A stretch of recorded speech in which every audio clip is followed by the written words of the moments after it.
ഇട്ടേക്ക്. ഇത് പുള്ളിയുടെ trade mark dance സ്റ്റെപ്പാണ്.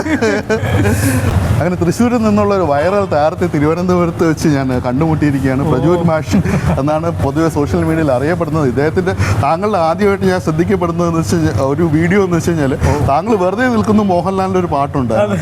വെറുതെ നിൽക്കുന്നു ആ ഒരു വീഡിയോ കാണിക്കുന്നു. അതിന് തന്നെ എന്തോരം വ്യൂസും കാര്യങ്ങളും ആയിരുന്നു. പിന്നീട് അങ്ങോട്ട് ഒരു കത്തി കയറലായിരുന്നു അല്ലേ? എന്തായിരുന്നു തിരുവനന്തപുരത്ത് വരേണ്ട വിശേഷം? ഓഫീസുകാരായിട്ടുണ്ട്. താങ്കളെ മാഷ് എന്നാണ് പൊതുവെ അറിയപ്പെടുന്നത്. ശരിക്കും മാഷാണോ? ഓഫീസ് സ്റ്റാഫാണ്, സ്കൂളിലെ ഓഫീസ് സ്റ്റാഫാണ്. പക്ഷേ എന്തെങ്കിലും സ്കൂളിൽ വർക്ക് ചെയ്യുന്നതുകൊണ്ടായിരിക്കും ഒരു മാഷ് എന്നുള്ള ഒരു ഇത്. അപ്പോൾ നമ്മളിപ്പോൾ നിൽക്കുന്നത് തിയേറ്റർ കോംപ്ലക്സിന്റെ ഫ്രണ്ടിലാണ്. കരം സിനിമ ഇങ്ങോട്ട് പോകണം, എറണാകുളത്തേക്ക് പോകണം.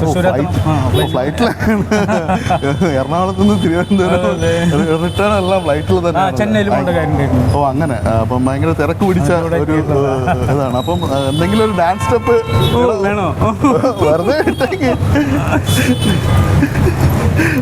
ഇത് പുള്ളിയുടെ ട്രേഡ് മാർക്ക് ഡാൻസ് സ്റ്റെപ്പാണ്. അപ്പൊ കണ്ടതിൽ വളരെ സന്തോഷം. ഓക്കെ, അപ്പൊ വീണ്ടും കാണാൻ സാധിക്കട്ടെ. വീണ്ടും തിരുവനന്തപുരത്ത് വരുമ്പോഴത്തേക്ക് നമുക്ക് വീണ്ടും കാണാം. അങ്ങനെ അപ്പൊ ശരി എന്നാ.